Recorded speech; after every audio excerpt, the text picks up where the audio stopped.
Blueberries, Hira presents you. புலரைட் காதல், my moonlight, என் வாழ்க்கையில் கிடைச்ச வெளிச்சம் நீ. ஹேலோட ப்ளூபெரிஸ், இதில் உங்கள் ஹீரா. இன்னைக்கு நம்ம என்ன பார்க்க போகிறோன்னா புலரைட் காதல் எபிசோட் 1. இது புது சீரீஸ் தான்டா. எனக்கு தெரியுது ஆல்ரெடி 3 சீரீஸ் இப்போ இதையும் சேர்த்து இருக்குது. இதெல்லாம் முடிக்க முடியுமா உன்னால்? அதுக்கு முன்னாடியே இதை ஸ்டார்ட் பண்ணிட்டேன் அப்படின்னு சொல்கிறது கேட்குது. நான் பண்ணுறேன்டா, என்னால் முடிஞ்ச அளவுக்கு பண்ணுறேன். எனக்கு இதோட இமோஷன்ஸ் ரொம்ப பிடிச்சிருந்துச்சு. அப்படியும் இதை பற்றி யோசிச்சுட்டு இருந்தேன். சரி ரெக்கார்ட் பண்ணிடலாம் அப்படின்னு சொல்லிட்டு ரெக்கார்ட் பண்ண ஆரம்பிச்சது தான். சரி வாங்க நம்ம ஸ்டோரிக்கு போயிடலாம். நீங்களா பார்த்தா நீங்கள் தான் கடலோரமாக இருக்கீங்க. இந்த ஃபுல் செட்டப்பே எல்லாமே கடல் சைடு தான்டா. அலையெல்லாம் அடைக்கிற இடத்துல நீங்கள் அப்படியே உட்காந்துட்டு இருக்கீங்க. அதோட நீங்கள் கடலே பார்த்துட்டு சாஃப்டாக ஹம் பண்ணுறீங்க.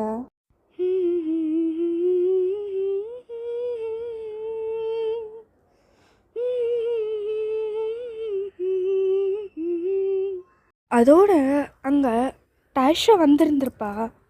வந்துட்ட உடனே, ஹே வயன், நேரம் ஆகுதுல்ல, எவ்வளோ நேரம் வரேன்னு சொல்லிட்டு சொன்னேன், வா சீக்கிரம், மாமி கூப்பிட்டுட்ருக்காங்க நம்மளை அப்படின்னு சொல்லிட்டு சொல்லவும், நீங்களும் இதோ ஒரு 8 மணி வந்துடுறேன், 8 மணிக்கு வரேன்னு சொன்னல வந்துடுறேன் அப்படின்னு சொல்லிட்டு நீங்கள் உட்காந்துருக்கீங்க.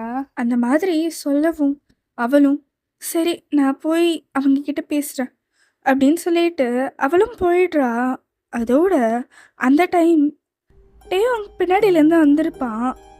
அப்படியே அந்த ஸ்கையெல்லாம் பார்த்துட்டு அதோட முன்னாடி கடல் பார்த்ததும் அவனுக்கு ஃபோட்டோ எடுக்கணும்னு தோணுது. அதனால அவனோட கேமரா எடுத்துட்டு அந்த போலரைட் ஃபோட்டோ எடுக்கிறான். அதே உங்களோட சைடு பார்த்தா நீங்கள் உட்காந்துருக்க இடத்துலேருந்து அந்த வானமும் கடலும் சேர்ற இடம் கொஞ்சம் பக்கத்தில் இருக்கிற மாதிரி தோணுது. அதோட அவன் அங்கே போய் ஃபோட்டோ எடுத்துட்டு உங்களை உட்காந்துருக்கிறது பார்க்குறான். அப்படியே உங்களே மறந்து நீங்கள் உட்காந்துட்டு இருக்கீங்க. அதை பார்த்த உடனே ஃபோட்டோ எடுக்கலான்னு சொல்லிட்டு அவன் எடுத்துடுறான். அதோடு அவங்க கிட்ட வந்துட்டு அப்படியே அவரோட முட்டி மேலே உட்காந்துட்டு உங்ககிட்ட அந்த ஃபோட்டோ கொடுக்குறாரு. என்னை மன்னிச்சிடுங்க, உங்ககிட்ட எதுவுமே கேட்காம அப்படியே வந்து உட்காந்தது தப்பு தான். ஆனால் இங்கேருந்து பார்க்க ரொம்ப அழகாக இருந்துச்சு, அதனால சரி அப்படின்னு சொல்லிட்டு ஃபோட்டோ எடுத்தது தான், தப்பாக நினச்சிக்காதீங்க அப்படின்னு சொல்லிட்டு கொடுக்குறாரு. கொடுத்த உடனே நீங்களும் உங்களுக்கு இது தேவைன்றதுனால தானே நீங்கள் ஃபோட்டோ எடுத்தீங்க, பரவாயில்ல, இது என்கிட்டேயும் கொடுக்குறீங்க, கஷ்டப்பட்டு நீங்கள் தானே ஃபோட்டோ எடுத்தீங்க, என்னங்க அப்படின்னு சொல்லிட்டு உங்களோட 2 கையுமே அந்த ஃபோட்டோவை பிடிச்சிட்டு, அது ஒரு பேப்பர் மாதிரி இருக்கும்டா, அந்த பேப்பரை அப்படியே பிடிச்சிட்டு நீங்கள் அவர்கிட்ட எக்ஸ்டெண்ட் பண்ணி கொடுக்குறீங்க. அதோட அவரும் ஒரு நிமிஷம் பார்த்துட்டு திருப்பி ஸ்மைல் பண்ணுறாரு. முதல் வாட்டி அந்த ஃபோட்டோ கொடுக்கும்போது ஸ்மைல் பண்ணியிருப்பாரு. திருப்பி அப்போ நீங்கள் கை நீட்டி கொடுக்கும்போது அவர் ஒன்று கொஞ்சம் ஸ்மைல் பண்ணிட்டு, ஆனால் இந்த ஸ்மைல் அவரோட இதயத்துலேருந்தே வருது. அதனால இந்த ஸ்மைல் பார்த்துட்டு நீங்கள் இதே மாதிரி சிரிச்சுட்டே இருங்க.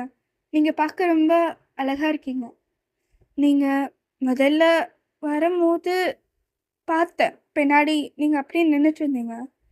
அப்போது உங்கள் முகத்தில் ஸ்மைலே இல்லை, ரொம்ப கொஞ்சம் சோகமாக இருந்த மாதிரி இருந்துச்சு. ஆனால் இப்போது இந்த மாதிரி சிரிக்கும் போது ஒன்றும் அழகாக இருக்குது, இதே மாதிரி சிரிச்சிட்ருங்க அப்படின்னு சொல்லிட்டு நீங்கள் ரொம்ப ஸ்வீட்டாக சொல்லியிருந்திருப்பீங்க. ஒன்றுமே நீங்கள் அவங்களோட கை நீட்டி தான் வச்சுருந்துருப்பீங்க. அதோட அவரும் எனக்கு வேணும் தான் அப்படின்னு சொல்லிட்டு சொல்லவும், இந்தாங்க அப்போ வச்சுக்கோங்க, இன்னும் நீட்டுறீங்க அந்த மாதிரி சொல்லவும், அவர் இன்னொரு ஃபோட்டோ எடுக்கலாம் அப்படின்னு சொல்லிட்டு அவர் திருப்பி சொல்கிறாரு.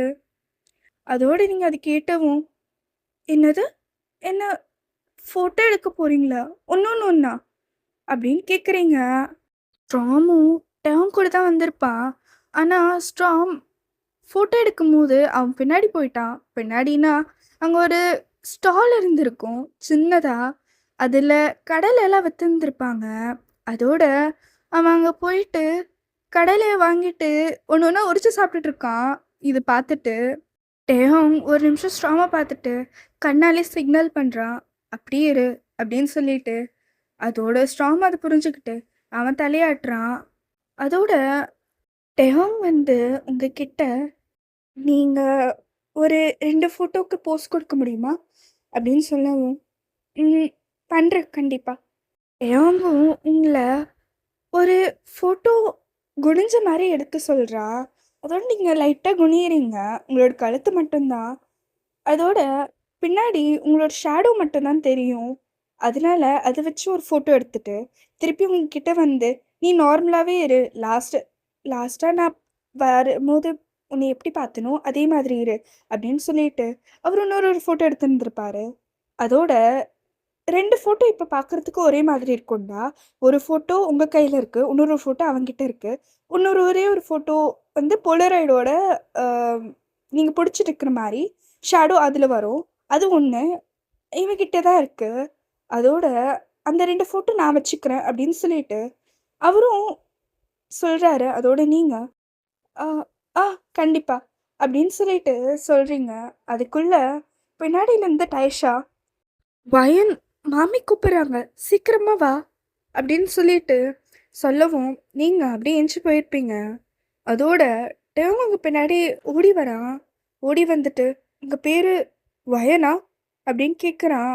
அதோட நீங்கள் ஆமாம் என் பேர் வயன், உங்கள் பேர் அப்படின்னு கேட்ட உடனே டேங்கோ என் பேர் டேங், நீ என்ன என்ன கூப்பிட்டுக்கோ அப்படின்னு சொல்லிட்டு சொல்கிறான். அதோட நீங்கள் டே நல்லா இருக்கு உங்கள் பேர் அப்படின்னு சொல்லிட்டு ஃபார்மான ஸ்மைல் கொடுத்துட்டு நீங்கள் அங்கேருந்து போகிறீங்க. அதோட டேஷா கிட்ட போயிட்டு ஐய் உனக்கு அந்த பையன் யாருன்னு தெரியுமா, உனக்கு தெரியும்ல சொன்னேன் அப்படின்னு சொல்லிட்டு சொல்லவும் ஆ எனக்கு அந்த பையன் தெரியாது, உன்கிட்ட பேசின பையன் தெரியாது, ஆனால் அவன் கூட வந்து இன்னொரு பையன் தெரியும் அப்படின்னு சொல்லிட்டு சொல்லவும் நீங்களும் யாரு இன்னொரு பையனும் இருந்தானா அப்படின்னு சொல்லிட்டு கேட்கவும் என்ன அவனோட அழகில் மயங்கிட்டியோ அப்படின்னு சொல்லிட்டு சொல்லவும் நீங்களும் ஐயா அப்படிலாம் இல்லை எதுவும் இல்லையே, நான் நான் ஜஸ்ட்டு கேட்டேன் அப்படின்னு சொல்லிட்டு சொல்லவும் ஸ்ட்ராம் அவனோட பேர் அப்படின்னு சொல்லிட்டு அவ கொஞ்சம் ஒரு மாதிரி சொல்கிறா. அதோட நீங்கள் ஆஹா யார் மயக்கத்தை பற்றி பேசுறது, நீ மயக்கிட்டு நான் ஆயிட்டேன்னு சொல்கிறியா அப்படின்னு சொல்லிட்டு கேட்டோம். அவளும் ஐயோ அப்படிலாம் இல்லை அப்படின்னு சொல்லிட்டு நீங்கள் 2 பேர் பேசிட்டே வரீங்க. அதோட அங்கே உங்களோட மாமா, அதாவது டேஷாவோட அப்பா வந்துட்டு வரதே லேட்டு, இதில் பேசிட்டு வர கிடக்குறாங்க, வந்து வேலை செய்யுங்க அப்படின்னு சொல்லிட்டு ரொம்ப டஃப்பாக பேசுகிறாரு. அதோட நீங்கள் ஏன்னே தெரியல, என்னை பார்த்தாலே அவருக்கு பிடிக்க மாட்டேட்டுருக்கு, கூடிய சீக்கிரம் ஏதாவது ஒரு வேலையை பிடிச்சிட்டு நான் நான் கண்டிப்பாக அவர்கிட்ட எல்லாமே பண்ணிடுவேன் அப்படின்னு சொல்லிட்டு சொல்லவும் அவர் இது கேட்டவும் பண்ணுறதுக்கு வந்துட்டாலாம், முதல்ல இதையே பண்ணலையா அப்படின்னு சொல்லிட்டு மூஞ்சி திருப்பிட்டு போயிட்டே இருக்காரு. இதை டயம் பார்த்துருந்துருப்பான். அதோட சே பாவம் இல்லை, அவங்க அப்பா அம்மா எங்க அப்படின்னு சொல்லிட்டு சொல்லவும் இதெல்லாம் எதுக்குடா அப்படின்னு சொல்லிட்டு ஸ்ட்ராங் வந்துட்டு அவனோட கையை பிடிச்சி எடுத்துகிட்டு போகிறான். வந்ததே நம்ம ஒரு 10-15 நிமிஷத்துக்காக தான், ஆனால் ரொம்ப நேரம் ஸ்பெண்ட் பண்ணிட்டோம், இப்போ நம்ம போய் ஆகணும், இல்லை நம்மளால் அசைன்மெண்ட் முடிக்க முடியாது அப்படின்னு சொல்லிட்டு சொல்கிறாரு. அதோட டேங்கும் சரி கரெக்ட் தான் பா போல அப்படின்னு சொல்லிட்டு போகிறான்.